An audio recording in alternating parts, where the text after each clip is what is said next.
Deus de Elias. Amém? Amém? Glória a Deus. Onde está o Senhor Deus de Elias? Pode sentar, dando glória ao nome do nosso Senhor. Glória a Deus. Meus amados irmãos, glória a Jesus. A Bíblia Sagrada, ela é uma fonte de riqueza para as nossas almas. A Bíblia Sagrada, ela consola, ela conforta, ela exorta, ela admoesta e ela traz para nós uma felicidade imensa, porque a Bíblia Sagrada está cheia de promessas de Deus para a nossa vida, e são as promessas do Senhor que nos tem colocado de pé. São as promessas de Deus que nos faz vencer as lutas, os problemas, as adversidades, a ansiedade, como falou a irmã. São as promessas de Deus, as promessas que Deus tem feito para nós, que faz nós vencermos, superarmos todas as crises existenciais que existem no mundo. Mas a Bíblia Sagrada também, ela traz coisas que aos nossos olhos são extraordinárias. Porque você pode até me perguntar, porque em cada texto da Bíblia que nós lemos, nós encontramos Deus traz uma revelação para nós que deixa a nossa alma feliz e alegre. É como eu estava meditando na palavra do Senhor, e nós vemos aqui que o profeta Eliseu, Aleluia. Quando Elias foi arrebatado para o céu, em um redemoinho, ele ficou sozinho às margens do rio Jordão. Ele havia ficado só às margens do rio Jordão, e ele olha o rio Jordão fechado, e de repente Eliseu, ele faz uma pergunta, que essa pergunta é transformada em um clamor, em uma oração. Aleluia. Quando ele pega a capa de Elias, Glória a Jesus. ele pega a capa de Elias, quando ele fere as águas, ele pergunta: aonde está o Deus de Elias? Aonde está o Deus de Elias? Nós vemos aqui que isso aqui é uma pergunta do profeta. Mas o que é uma pergunta? O que é uma pergunta? Aleluia. Nós podemos até nos perguntar, mas o que é uma pergunta? Nós sabemos que uma pergunta é uma interrogação, é um questionamento, né? A pergunta também é uma indagação sobre algo ou alguma coisa. E na Bíblia Sagrada nós encontramos várias perguntas, são 3.300 perguntas aproximadas que nós temos na Bíblia Sagrada. 3.300 perguntas aproximadas nós temos na Bíblia Sagrada. Aí nós procuramos entender, mas onde está a primeira pergunta? Quem fez a primeira pergunta na Bíblia Sagrada? Os irmãos sabem que leem a Bíblia Sagrada, geralmente quando nós começamos a ler a Bíblia, nós começamos a ler do livro de Gênesis. Nós jamais começaremos a ler a Bíblia do livro de Apocalipse, porque se nós pegarmos de Apocalipse a Gênesis, vai ser difícil nós entendermos o plano e o projeto de Deus para a raça humana. Sempre nós começamos a meditar na palavra, a ler a Bíblia do início, do Gênesis. E é lá no livro de Gênesis que nós encontramos a primeira pergunta. E essa primeira pergunta não foi feita por Deus, não foi feita por algum profeta que existia na época, não foi feita por nenhum ser angelical, mas essa promessa foi feita pelo pior inimigo da igreja. Essa primeira pergunta foi feita pelo pior inimigo do homem, que é o diabo.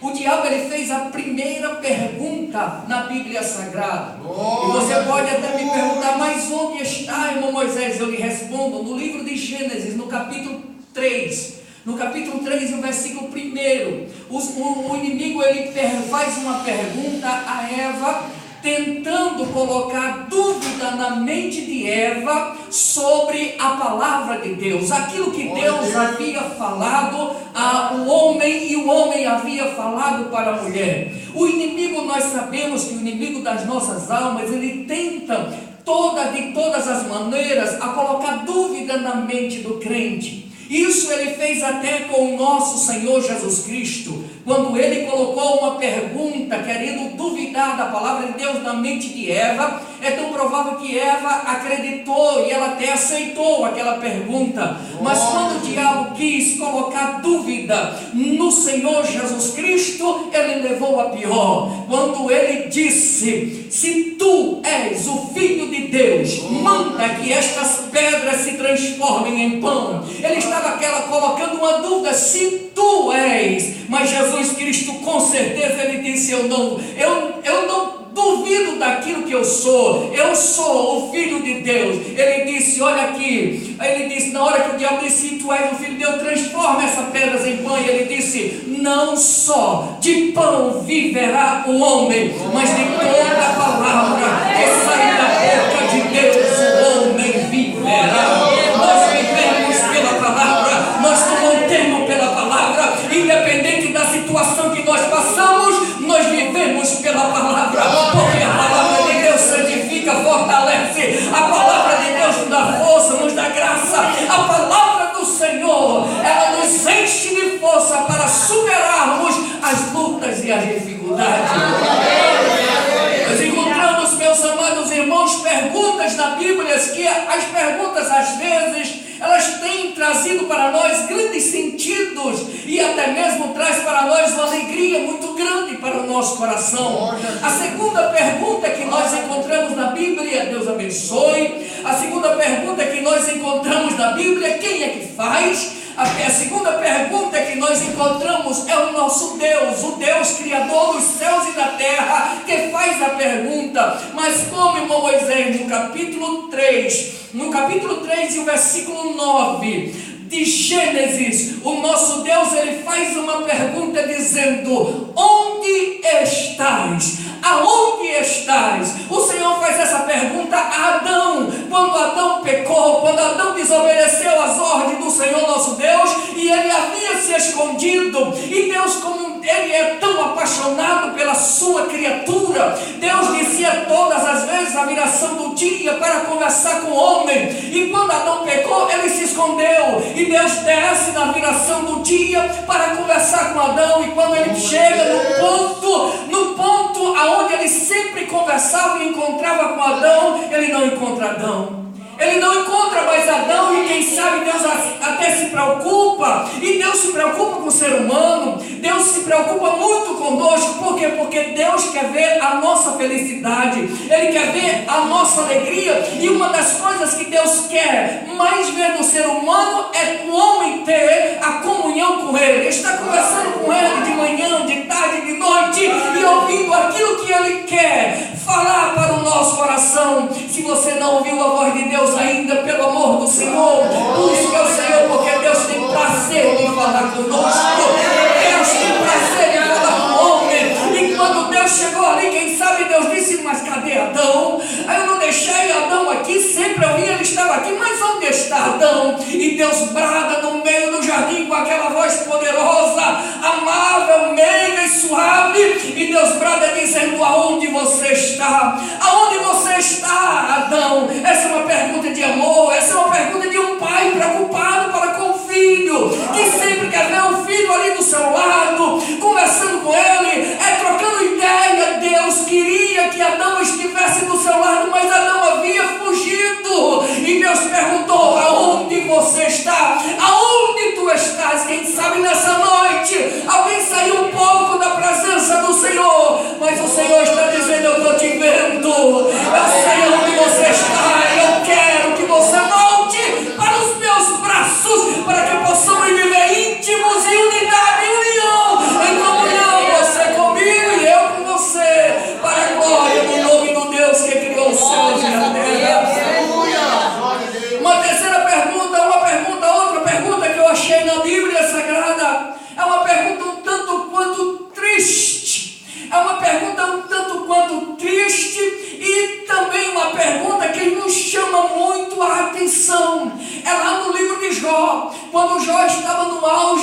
sofrimento, quando Jó estava no auge da sua prova, Jó chega para Deus, quem sabe Jó, com desejo de sair daquela situação, porque a aflição de Jó era tão grande, que ele ficou entre a pele e o osso, e o próprio Jó disse que os vermes faziam casa dentro da sua pele, e Jó tinha febres extensa, febre terrível. Jó não tinha fome, mas ele estava cadavérico e em estado de putrefação. Ele disse que o povo passava e tapava os seus narizes para não ouvir o mau cheiro que dele exalava, e a Bíblia diz que Jó foi para dentro do lixão. A Bíblia diz que Jó se pôs entre a cinza, entre o pó e a cinza. Cinza no grego, cinza no hebraico é lixo, é no lixão onde ele foi ficar, porque ele não podia ficar dentro de casa, porque a sua mulher, os seus parentes, ninguém ia suportar, porque ele estava podre. E Jó naquela situação, ele querendo sair daquela situação, ele chega diante de Deus e ele pergunta: porventura, morrendo o homem, porventura poderá voltar a viver novamente? Está escrito ali no livro, no capítulo 14 do livro de Jó, e o versículo 14, Jó disse: porventura, morrendo o homem, tornará a viver? Jó faz essa pergunta porque ele queria que, se Deus respondesse que podia, Jó, ele dizia: então me mata, tira eu dessa situação, me mata, me tira dessa situação e me faz nascer de novo, em saúde, em paz, em vida, perfumado, quem sabe. Mas Deus não responde à pergunta de Jó. Deus não responde à pergunta de Jó. Depois de muitos e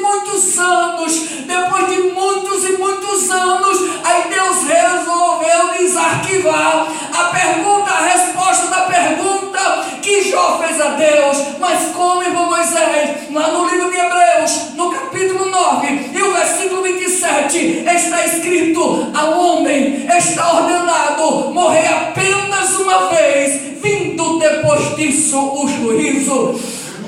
Se Deus respondesse para Jó naquele momento, Jó iria ficar totalmente perturbado e causaria até, quem sabe, Jó sair de dentro da sua fidelidade para com Deus e, quem sabe, cometer um erro diante do Senhor. Mas Deus é sábio, Deus é grande. Há coisas que nós perguntamos a Deus que Deus se cala, porque Ele sabe que, se Ele responder para nós iremos sofrer mais ainda.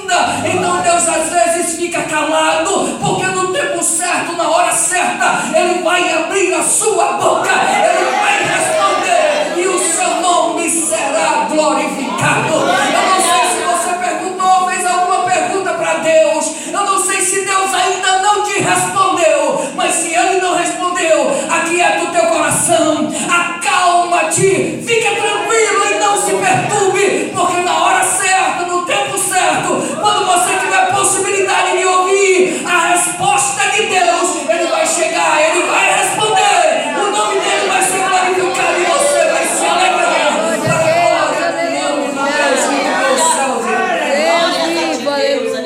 Jó perguntou a Deus se o homem morrendo poderia viver novamente, e o Senhor responde: depois de muito tempo, que o homem só morre uma vez. Mas eu encontrei na Bíblia, existe 3 tipos de morte.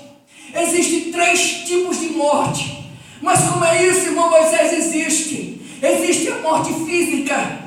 A morte física é a morte em que nós nos desfazemos desse corpo e o corpo volta para a terra. É a separação do corpo e da alma, aonde o corpo vai para o pó e a alma, o espírito, vai para Deus. Essa é uma primeira morte. A segunda morte é a morte espiritual. É quando o homem está no pecado, ele está morto diante da presença do Senhor, ele morreu espiritualmente. E existe também a morte eterna. A morte eterna é aquela que nunca mais o homem poderá viver. Mas como assim, irmão Moisés? Porque para a morte física tem jeito. Como é isso? Quem morreu pode viver? Pode. Porque Lázaro estava morto há 4 dias. Jesus chegou lá e disse: tirem a pedra. Quando tiraram a pedra, Jesus Cristo disse: Lázaro, saia para fora. E Lázaro saiu para fora, menino da Silva, adorando o nome de Jesus. Para a morte espiritual também existe solução para a morte espiritual.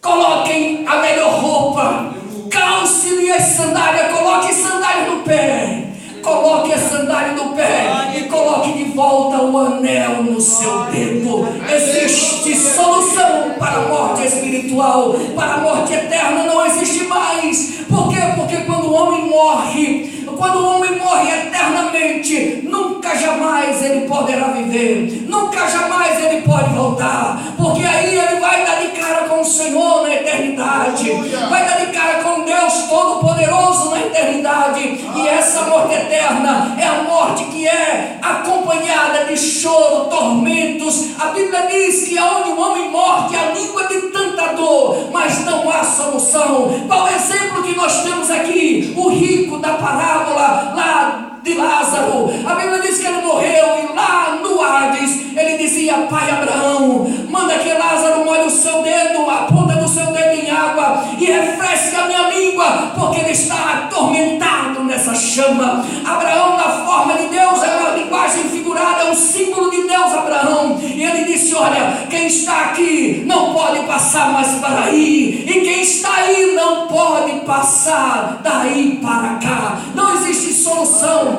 não existe solução para a morte eterna. Mas nós sabemos, queridos irmãos, que a morte é uma separação. A morte não é um espírito, como muitas pessoas dizem. A morte não é aquela figura cadavérica de uma caveira com a capa preta nas costas, na cabeça e com uma foice na mão. Não, a morte é uma consequência. Como isso, irmão Moisés? Paulo disse: o salário do pecado é a morte. A morte é a consequência do pecado, porque quando o homem apega-se ao pecado, ele esquece de Deus, e o pecado é o patrão mais miserável que existe, que paga os seus servidores com a morte. Deus nos cubra com seu sangue precioso, de nós nem olharmos para o pecado, porque o pecado leva à morte e muitas das vezes leva à morte eterna. Mas nós sabemos, se o homem soubesse o dia da sua morte, ele se preparava. Por mais sábio que o homem seja, por mais inteligente que o homem seja, ele não sabe o dia da sua morte. Isaac, já velho, ele chamou seu filho e ele disse: eu já estou velho e não sei o dia da minha morte. O dia da morte é o dia mais desconhecido de toda a história da humanidade. Se o homem bem soubesse, ele andaria segurado nas mãos do Senhor Jesus Cristo, e ele não soltaria, porque a qualquer momento ele pode partir para a eternidade. O homem deveria se preocupar mais com a sua vida. Nós vemos que muita gente se preocupa com seu corpo. Hoje há uma preocupação muito grande com o corpo. As pessoas se preocupam tanto com o seu corpo físico do que com o seu espírito e com a sua alma. A Bíblia Sagrada diz, queridos irmãos, que o corpo desce para o pó, mas o espírito vai para a mão de Deus. E além dessa vida aqui, existe outra vida na eternidade. Uma vida com Deus ou uma vida com o diabo. A vida com Deus é banhada de prazer e alegria e de muita felicidade, mas a vida eterna lá com o diabo é tormentos, é sofrimentos por toda a eternidade. Meus queridos irmãos, nós devemos estarmos preparados, porque essa pergunta que já faz, ela traz para nós uma reflexão, ela traz para nós um momento de nós refletir na nossa vida, porque a Bíblia diz que a nossa vida é como vapor. Aleluia. Tiago diz que a nossa vida é como vapor, é como um sopro, é como uma sombra, é como navios veleiros, é como um e-mail. É tão rápido o e-mail, é só digitar, deu um enter, ele já foi, coloca o endereço do e-mail de outra pessoa, rapidamente chega. A morte é tão rápida que muitas das vezes não dá tempo nem de piscar o olho, e nós devemos estar preparados para esse momento, como irmão Moisés, adorando a Deus, servindo a Deus, glorificando o nome do Senhor e nos abstendo das coisas que o mundo oferece. Mas nós encontramos aqui, queridos irmãos, eu vou correr aqui um pouquinho para nós chegarmos aqui onde o Senhor, Deus, Ele tem uma mensagem para o nosso coração. No texto sagrado nós vemos o profeta Eliseu transformando uma pergunta em oração. Aonde está o Deus de Elias? Quantas vezes nós, passando por momentos adversos, chegamos diante da presença de Deus e gritamos: aonde está o Senhor que não está vendo isso? Aonde está Deus que não está vendo esse sofrimento? O povo de Israel disse: Deus nos esqueceu, o Senhor nos abandonou. Nós encontramos na Bíblia as pessoas dizendo que Deus o abandonou, que Deus o esqueceu. Mas a palavra de Deus, o próprio Deus, ele disse: pode mamãe esquecer de um filho que tanto ama, o filho do seu ventre? Ele disse: se todavia ela se esquecer dele, eu jamais me esquecerei de vós. Deus não se esqueceu de você, minha irmã. Deus não se esqueceu de você, não. Ele está vendo você, Ele está vendo a sua luta, Ele está vendo o que você tem passado, Ele tem visto o que você tem vivenciado no seu dia a dia, e Ele tem visto a sua fidelidade diante dEle. Ele não te esqueceu, Ele não te abandonou, apenas silenciou por algum momento para ver quais são as atitudes que vocês tomarão diante da presença dEle. Eliseu pegou a capa de Elias, bateu nas águas e ele disse: onde está o Deus de Elias? Mas por que ele fez essa pergunta? Eu, estudando a palavra de Deus, eu descobri que 3 coisas estavam acontecendo ali no coração daquele profeta do Senhor. Primeiro, ele sentiu a dor da separação. A dor da separação é uma dor que parece que nunca mais vai acabar, nunca mais vai terminar. O profeta, na Bíblia Sagrada nós vemos que o profeta não tem muito amigo. Na Bíblia Sagrada nós não vemos o profeta andando enturmado com A e com B. Os profetas da Bíblia, eles eram mais homens solitários. Era um homem que vivia dependente de Deus. Eles bebiam Deus, eles comiam Deus, eles viviam Deus. Deus era seu tudo, era amigo, era companheiro, era irmão, era pai, era médico, era tudo. O profeta da Bíblia sempre esteve sozinho. E Eliseu tinha um amigo que era Elias. E Elias foi embora para o céu e ele ficou sozinho. Ele sentiu a dor da separação do seu amigo. E aquela dor fez com que ele entrasse em um estado até de desespero. Ele estava sozinho. Quando nós perdemos alguém que nós amamos ou separamos de alguém, essa dor ela perdura por muitos e muitos anos. Somente Deus é quem pode colocar um bálsamo para tirar a dor da ferida que foi aberta por causa da separação. É Deus que coloca o bálsamo, é Deus que sara e que cicatriza essa ferida que foi aberta. E Eliseu sentiu-se sozinho naquele deserto, do outro lado do Jordão. E ele entra num estado de desespero. Ele também ali, ele se sente sozinho, sem Elias e sozinho naquele deserto.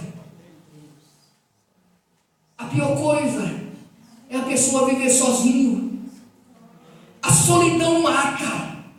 A solidão é uma coisa que atormenta. Porque muitas das vezes no trabalho nós estamos cheios de amigos. Às vezes estamos na rua, tem amigos, tem pessoas.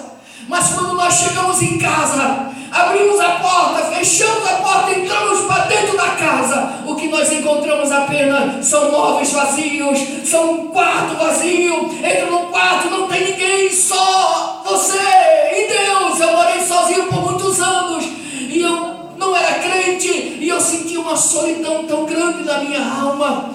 Eu sentia solidão muito grande viver sozinho, porque Deus não fez o homem e a mulher para viver sozinho. Deus fez o homem e a mulher como um ser social para viver em sociedade. E a solidão dói, a solidão corrompe. E aquele homem, apesar de ser profeta, ele também era um ser humano. Ele não era um supercrente, ele era um ser humano, ele tinha sentimentos. Ele sentia desejos, ele sentia falta de uma amizade, e aquilo causou pânico no coração de Eliseu. E ele ficou sozinho ali. O terceiro, ele estava do outro lado do Jordão. Quando ele olha para frente, lá longe estão os profetas do outro lado. Ele olha o Jordão com 3 metros de profundidade e 30 metros de largura.